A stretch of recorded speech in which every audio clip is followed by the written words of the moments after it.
After years of being treated like the family's babysitter, my dad finally shouted, "If you want to stay here, you'll have to pay rent." I smirked, grabbed my bags, and left. A week later, my sister messaged. My father finally yelled, "If you want to live here, you'll have to start paying rent." I just smiled, grabbed my bags, and drove away, because honestly, the real story of why I left started on my 18th birthday. It was my 18th birthday, no cake, no presents, just my entire family gathered around the dining table, their faces set like judges.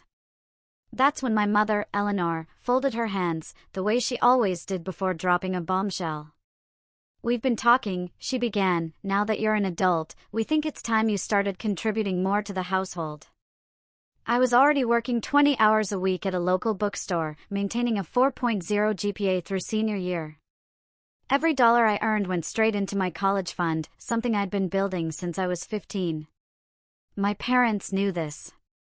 They'd always praised my work ethic, called me responsible, boasted to relatives about their youngest daughter. "What kind of contribution?" I asked, carefully. David, my sister Natalie's husband, leaned back in his chair, arms crossed. "Your sister and I have been thinking about going back to work full-time."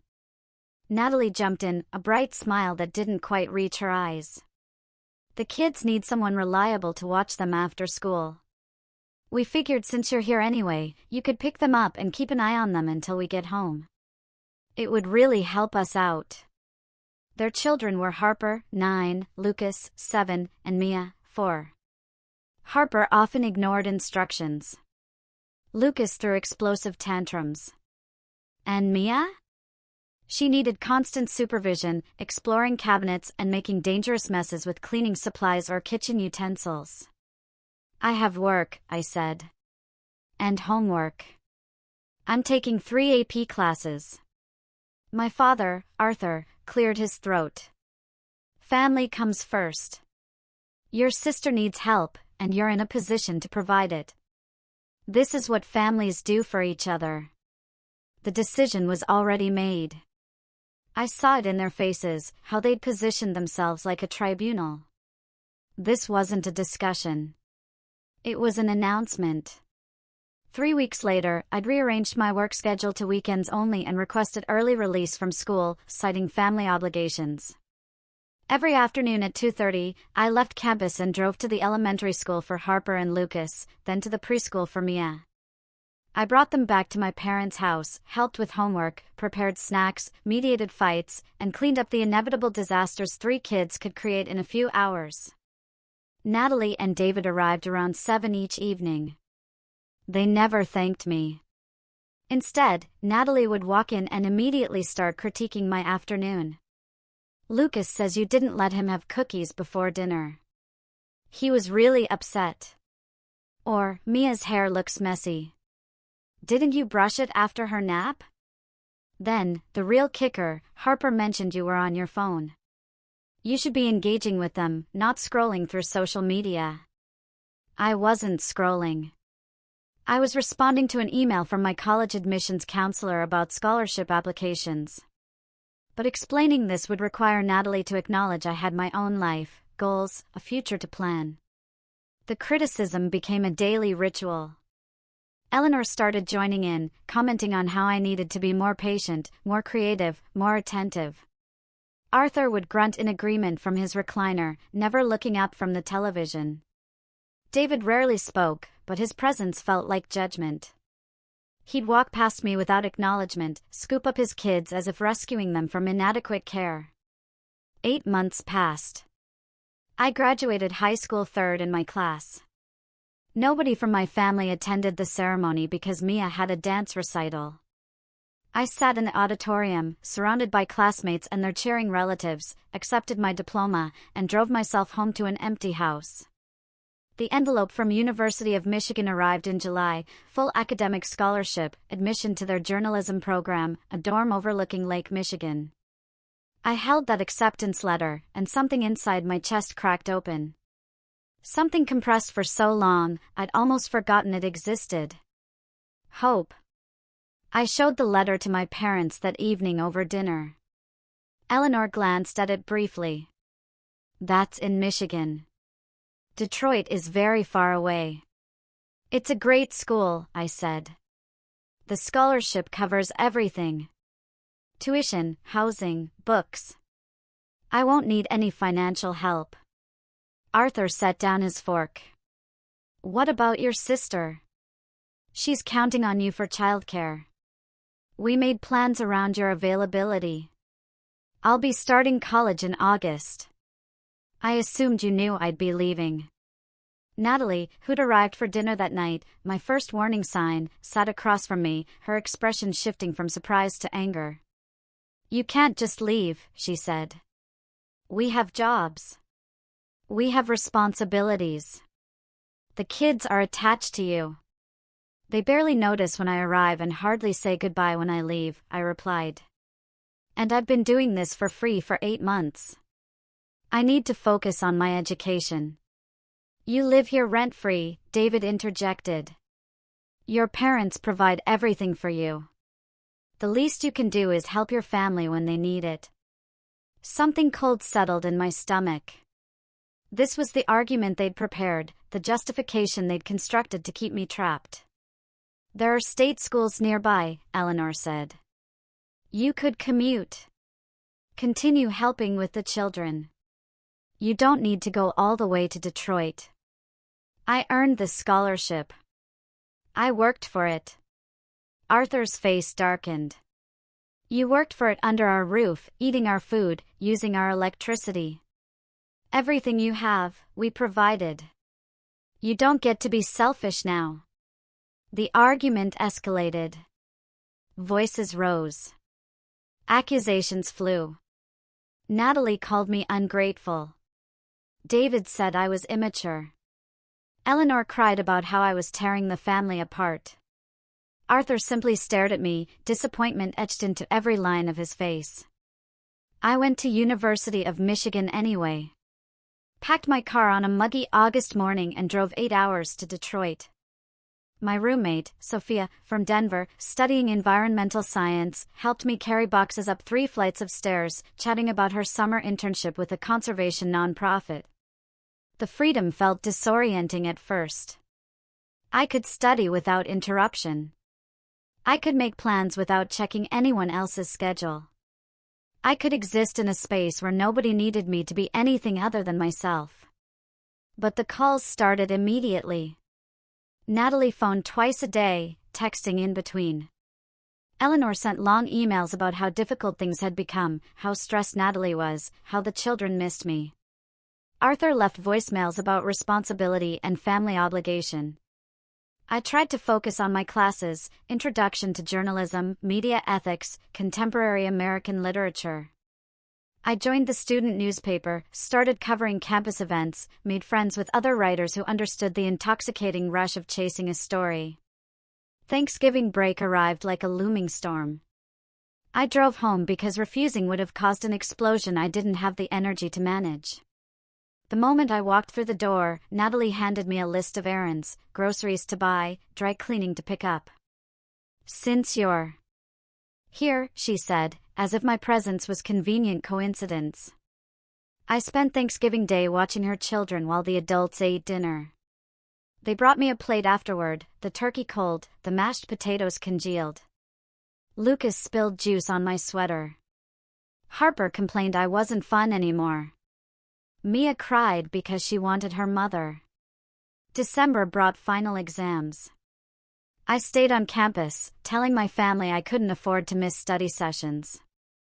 Eleanor called it selfish. Natalie said I was punishing them.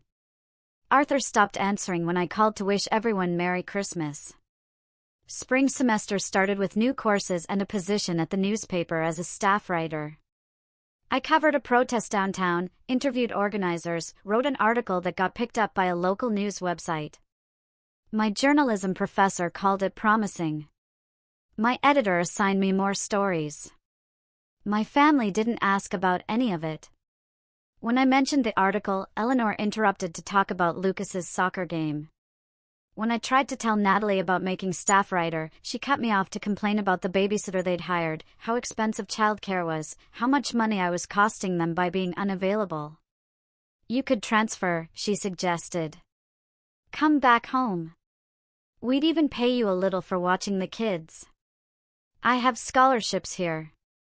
Opportunities. A job at the paper. We're your family.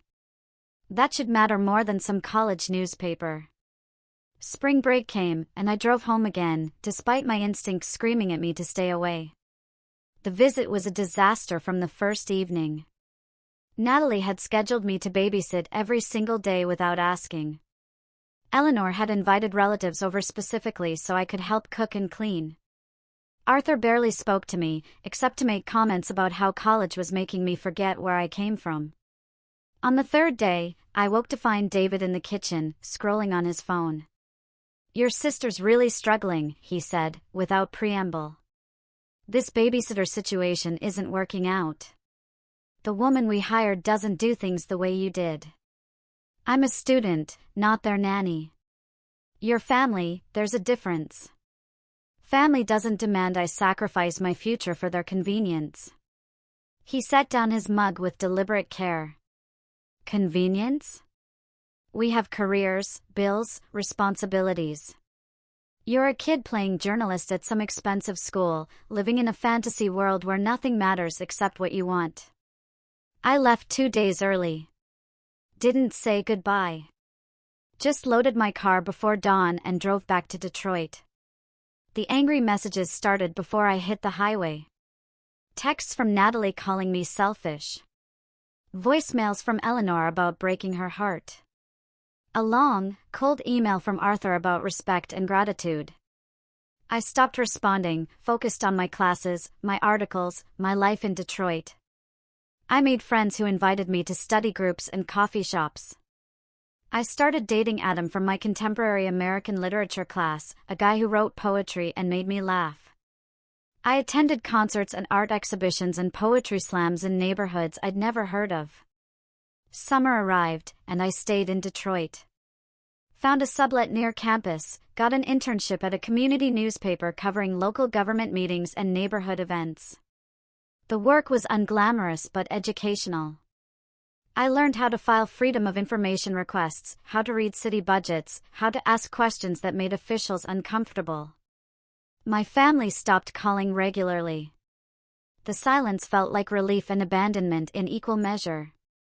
Sophomore year brought harder classes and better opportunities. I landed a reporting internship with a mid-sized newspaper covering suburban politics.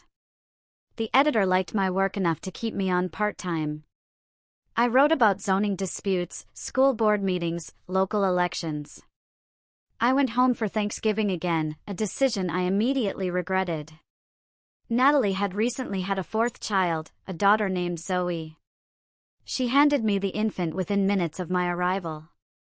I need a break, she said. The baby never sleeps. You don't mind, right? I minded it. I minded all of it. The assumption that my time belonged to them. The expectation that I'd drop everything to meet their needs. The complete disregard for my own life. Christmas break. I stayed in Detroit. My roommate, Sophia, invited me to spend the holiday with her family in Denver. They welcomed me warmly, asked about my studies, wanted to hear about my journalism work. Her father was a newspaper editor who gave me advice. Her mother was a public defender who shared stories about criminal justice reporting. It was the best Christmas I'd ever experienced. My family didn't speak to me for 2 months afterward. When contact resumed, it came through increasingly hostile messages about how I'd chosen strangers over blood, how college had turned me against my own family. Junior year, I stopped going home entirely. Made excuses about internships in classes, work obligations, research projects. Some of it was true. Most of it was self-preservation. I graduated a year early by taking summer courses and overloading my schedule. I accepted a position at a newspaper in Atlanta covering municipal government. The salary was modest but sufficient. I found an apartment in a converted warehouse, adopted a cat from a shelter, started building the life I'd been dreaming about since high school. My family learned about graduation through a social media post. Natalie called immediately, angry I hadn't told them, furious they'd missed the ceremony. You never cared before, I said quietly. You didn't come to my high school graduation. You've never asked about my work. You only call when you need something from me. That's not fair. We're your family. Family is supposed to support each other. What have you ever done to support me? She didn't have an answer. The calls became less frequent after that. Holiday texts, birthday messages, occasional updates about the children, surface-level communication that required nothing real from any of us. I threw myself into work, covered city council meetings and budget hearings, investigated corruption allegations and misuse of public funds, won a regional journalism award for a series about housing discrimination. I got promoted to senior reporter. Started mentoring younger journalists. For years past. I dated, broke up, dated again, made friends with my neighbors, took a pottery class, traveled to conferences, built a life that belonged entirely to me. Then my phone rang on a Tuesday evening in October. My father's number appeared on the screen. We hadn't spoken in almost a year. Your mother's sick, he said without preamble. The incident, stage 3. She's starting treatment next week. The news hit me like a physical force. What kind of cancer? Breast. It spread to her lymph nodes. The doctors are cautiously optimistic, but she needs support. Family support. I'm sorry. That's terrible news. Please tell her I'm thinking of her. She wants to see you. We all do. It's been too long.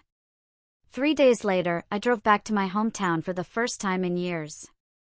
The house looked smaller. The neighborhood seemed shabbier. Everything felt simultaneously familiar and foreign. My mother had lost weight. Her skin looked paper thin, her eyes sunken. She smiled when she saw me, tears streaming down her face, and pulled me into an embrace that felt desperate. I missed you so much, she whispered. We talked for hours. She told me about the diagnosis, the treatment plan, her fears. I listened, held her hand, promised to visit more frequently. For a moment, I let myself believe things could be different. Natalie arrived that evening with all 4 children. They were older now, Harper, 17, Lucas, 15, Mia, 12, and Zoe, 6. They didn't recognize me. Harper stared at her phone. Lucas barely acknowledged my presence. Mia looked confused. Only Zoe showed any interest. The kids have been helping out so much, Natalie said. Harper picks up the younger ones. Lucas helps with yard work. They understand family responsibility. The implication hung in the air like smoke. I'd failed. I'd chosen myself over them. I was the selfish daughter who'd abandoned everyone. That night, after everyone went to bed, Arthur found me in the kitchen. Your mother needs you right now, he said. I know things have been strained, but she's sick. She needs her family around her. I have a job in Atlanta. I can't just leave. You could take time off, work remotely, figure something out. This is your mother. His words carried the same weight, the same expectation of immediate compliance. But I wasn't 18 anymore. I'd built a life away from this house, their demands and criticisms. I'll visit when I can, I said carefully. I'll help however I'm able from Atlanta, but I can't move back home. His expression hardened. After everything we've done for you, raised you, supported you, gave you a foundation, and now when we need you, you turn your back. You didn't support my dreams. You tried to stop me from going to college. You made me feel guilty for having my own goals. That's not support. We gave you a roof, food, everything a child needs. That's basic parenting. That's the minimum obligation. You don't get to hold that over me for the rest of my life. He stared at me for a long moment, jaw working. If you're not going to help your family when it matters, maybe you shouldn't come around at all. Maybe I shouldn't, I agreed quietly. I left the next morning. Eleanor cried. Natalie called me heartless. David shook his head in disgust. Arthur didn't come out of his study to say goodbye. The drive back to Atlanta felt longer than usual. I called my editor from a rest stop, explained the situation, asked if I could work remotely for a few weeks. He agreed without hesitation, told me to take whatever time I needed, reminded me that family emergencies were always a priority. My family's definition of family emergency apparently meant abandoning my entire life. My editor's definition meant flexibility and understanding. I visited twice during my mother's treatment. Short trips, 3 or 4 days each. I helped around the house, drove her to appointments, cooked meals. Natalie was always there, hovering, commenting, criticizing. Arthur barely spoke to me. The children treated me like a stranger. My mother went into remission after 6 months. Everyone celebrated. I sent flowers and a card from Atlanta. Natalie called a week later. Mom's recovery is going to take time.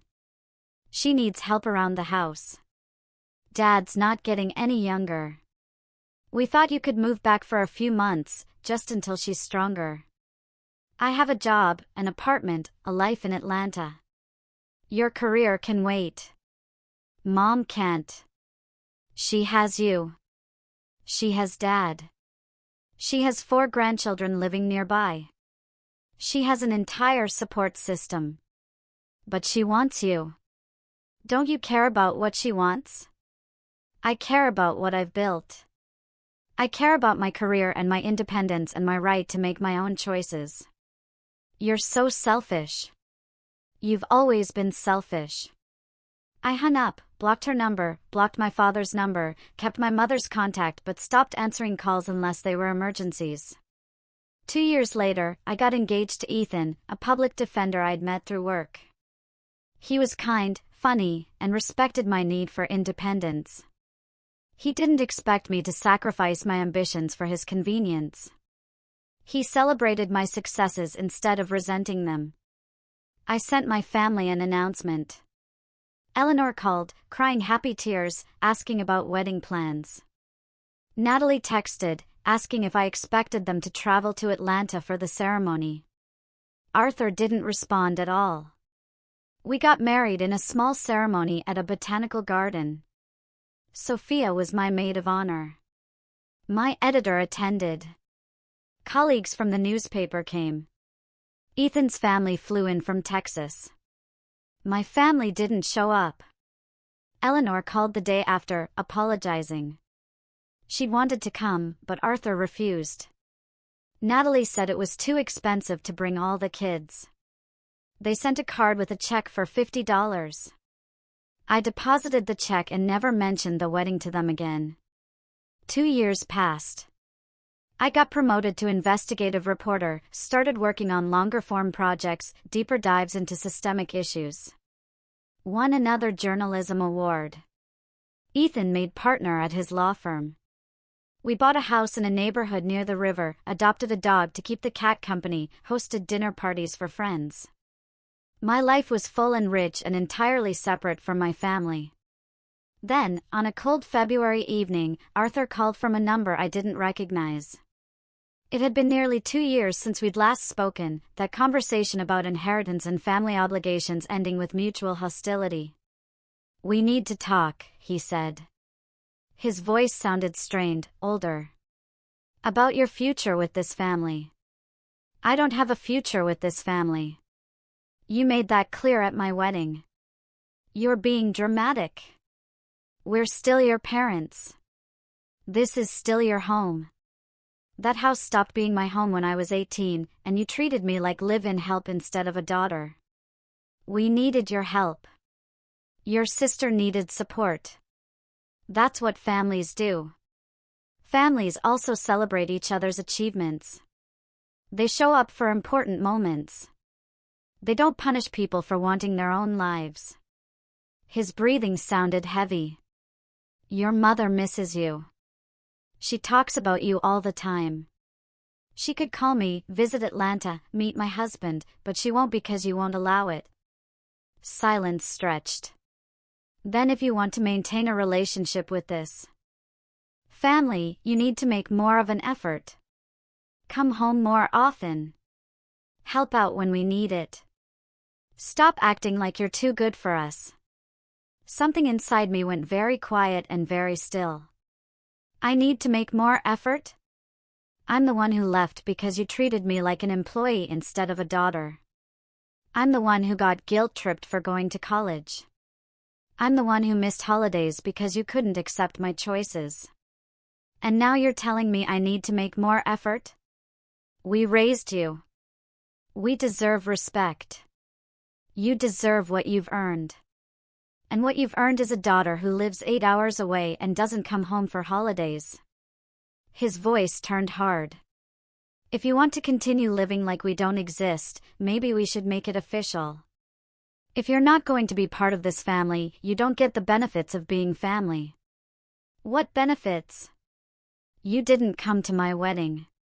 You don't know my husband. You've never visited my home. What exactly am I losing? Your inheritance.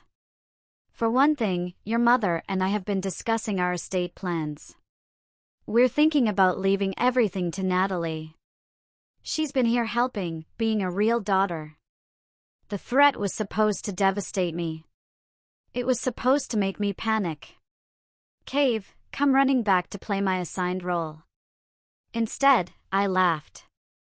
Actually laughed, a sound that surprised both of us. Leave it to Natalie, I said. She's earned it by staying close and meeting your demands. I don't want anything from you.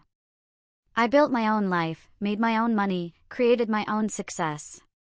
Keep your inheritance. I don't need it. You're serious? Completely serious. I stopped needing anything from you the day I drove to University of Michigan. Everything I have now, I earned myself. You can't take that away by threatening to cut me out of a will. More silence. Then if that's how you feel, maybe you shouldn't bother coming around anymore. Maybe I won't. Your mother will be heartbroken. My mother has had years to reach out, to build a relationship separate from your control. She chose not to. That's on her, not me.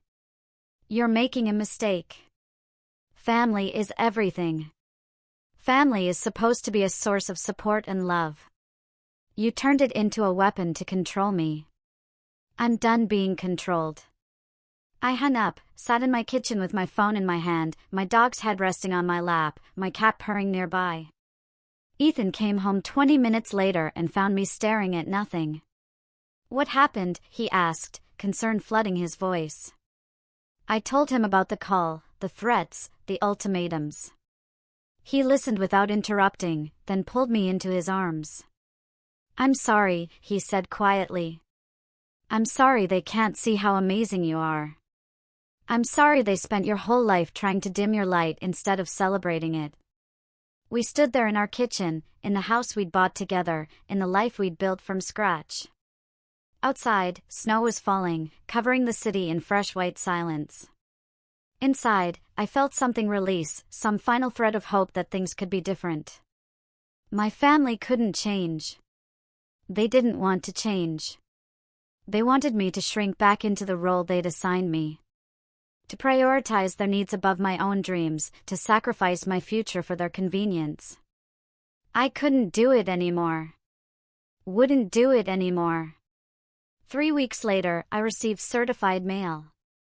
Legal documents officially disinheriting me from my parents' estate. Arthur had actually followed through, put it in writing, made it legal and binding. Natalie sent a triumphant text. Hope you're happy. You chose your career over family, and now you get to live with that choice. I read the message, then blocked her number, too. Months passed. Eleanor tried to call from different numbers, leaving tearful voicemails about how much she missed me, how she wished things could be different. But she never said she was willing to stand up to Arthur, never indicated she'd choose a relationship with me over keeping peace in her marriage. I stopped listening to the voicemails, stopped checking messages from unknown numbers, put all my energy into work in my marriage and the life I'd chosen. My investigation into local government corruption won a National Journalism Award. The ceremony was in Boston. Ethan came with me, dressed in a suit he bought specifically for the occasion. We danced at the gala afterward, surrounded by people who understood the value of speaking truth to power. Nobody from my family knew about the award. I didn't tell them. They'd either dismiss it as unimportant or find a way to make it about themselves. 18 months after Arthur's threat about disinheritance, I got pregnant. Ethan and I had been talking about starting a family. The pregnancy wasn't planned, but it was wanted. We told friends and colleagues. Ethan's family threw us a shower in Texas. Sophia flew in from Denver to help set up the nursery. My editor offered flexible scheduling. I didn't tell my family. Didn't see the point. Their involvement would bring stress I didn't need. My daughter was born on a sunny morning in June. 7 pounds, dark hair, lungs that could wake the entire hospital. Ethan cried holding her for the first time. I felt something shift inside me. A bone-deep understanding of how a parent should love their child, unconditionally, without demands or expectations, with celebration of who they were, not attempts to mold them into who you needed them to be. We named her June, after the month she was born. Simple and clear and entirely ours. 3 months later, Eleanor showed up at my house unannounced. I opened the door to find her standing on the porch, tears streaming down her face, luggage at her feet. I couldn't stay away anymore, she said. You're my daughter. I need to meet my granddaughter. My first instinct was to close the door, to protect the sanctuary Ethan and I had built, to keep the toxicity of my past away from June's innocence. But she looked so small, so much older. And she'd come alone, without Arthur or Natalie, which must have taken a courage I hadn't known she possessed. Did Dad send you? He doesn't know I'm here. I told him I was visiting your Aunt Brenda in Georgia. I couldn't take it anymore. The silence, not knowing my own daughter, missing out on your life. I let her in. Made tea, introduced her to June, sleeping in a bassinet. Eleanor stood over the baby for a long time, crying quietly, reaching out to touch June's tiny hand. She's perfect, she whispered. We talked for hours. Really talked for the first time in years. She told me about the dynamics at home, how Arthur had become more controlling, how Natalie had encouraged the rift because it meant more inheritance for her. She apologized for not standing up for me, for choosing peace over protecting her daughter. I was scared, she admitted. Scared of your father's anger. Scared of being alone. I let that fear drive me to hurt you. And I'm so sorry. Why now? Why come here after all this time? Because I realized I'd lost years with you already. Every day that passes is another day I can't get back. I don't want to lose any more time. It wasn't enough to erase the past. Years of hurt don't disappear because of one apology. But it was something, a crack in the wall. Eleanor stayed for a week, met Ethan properly, helped with the baby, cooked meals. We established boundaries. She agreed not to tell Arthur where I lived or share details about my life. I agreed to video calls once a week, sending photos of June, rebuilding our relationship slowly. When she left, we both cried.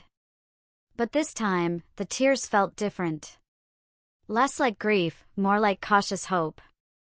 6 months later, Eleanor filed for divorce. Packed her belongings while Arthur was on a fishing trip, moved in with Brenda, hired an attorney Ethan recommended. The divorce was ugly. Arthur fought every detail. Natalie called me, screaming how I destroyed the family, how everything was my fault. I listened for 30 seconds, then hung up and blocked her new number. Eleanor moved to Atlanta after the divorce was finalized. Found an apartment 10 minutes from our house. Started therapy to process decades of a difficult marriage.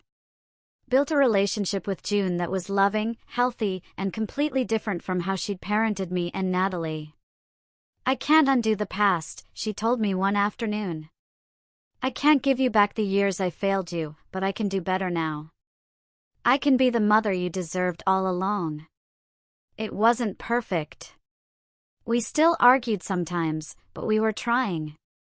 Natalie sent occasional texts, usually when she wanted something, money for her kids' activities, help with Arthur, who'd become bitter and isolated, information about Eleanor, who'd cut off contact with Natalie entirely. I never responded. That bridge had burned years ago, reduced to ash by her constant criticism and entitled demands. My career continued to grow. I moved to a larger newspaper, started covering national politics, traveled for stories. Ethan's practice expanded. We had a second child, a son we named Henry. Eleanor was there for his birth. June started kindergarten. Henry took his first steps. Life unfolded in the beautiful, chaotic way it does when you're building something real. 5 years after Arthur's threat about the inheritance, I received a letter from an attorney. My father had died of a heart attack. The funeral had already happened. Natalie had arranged everything, explicitly excluded me. The letter informed me I'd been disinherited years ago, so there was no inheritance to claim. It suggested I not attempt to contest the will. It was formal, cold, and utterly unsurprising. I read it twice, waiting to feel something. Grief, anger, regret. Instead, I felt nothing. The man described in the letter was a stranger.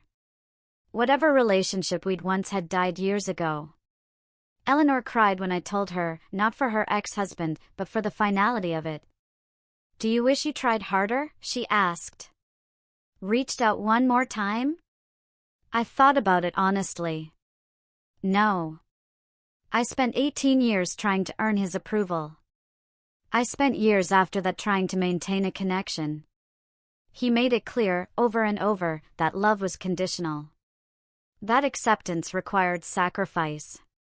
I'm not sorry I stopped playing that game. She nodded slowly. I wasted so many years being afraid of him. I look back and barely recognize the woman I was. You're different now. That's what matters. 3 months later, Natalie called from yet another number. Her voice sounded strained, exhausted. "Dad left everything to me," she said without preamble. "The house, the savings, all of it. But there are medical bills. So many medical bills from his last year. And the house needs repairs before I can sell it. I'm drowning here. I'm sorry you're dealing with that. I thought maybe you could help.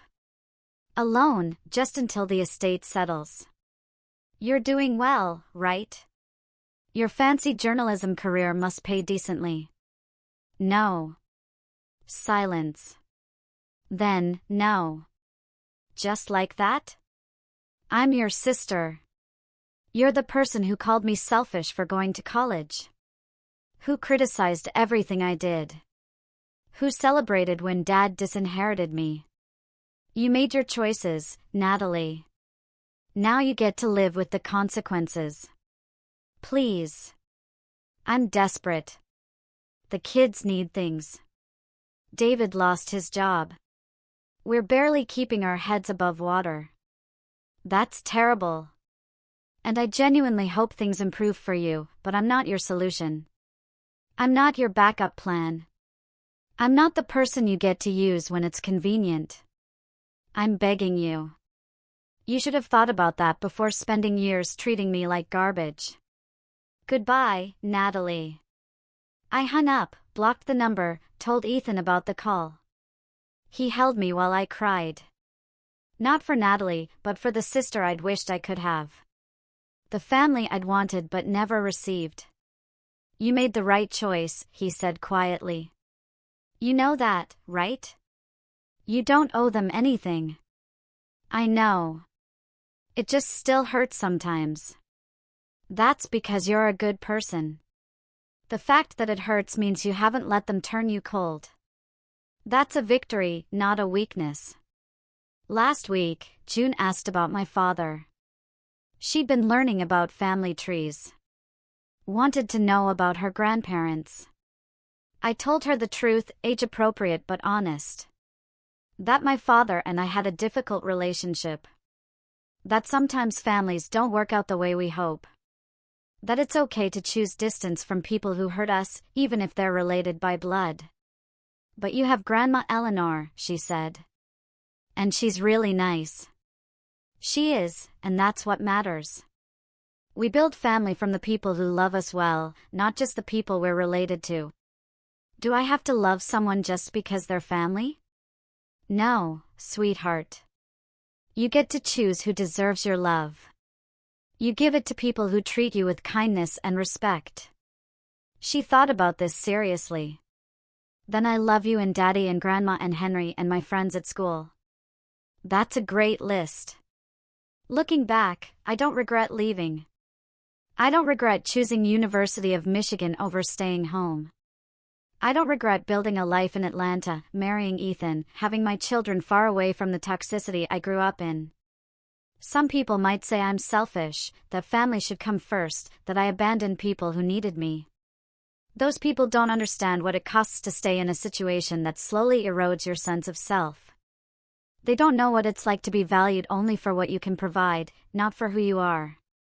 I chose myself. I chose my dreams.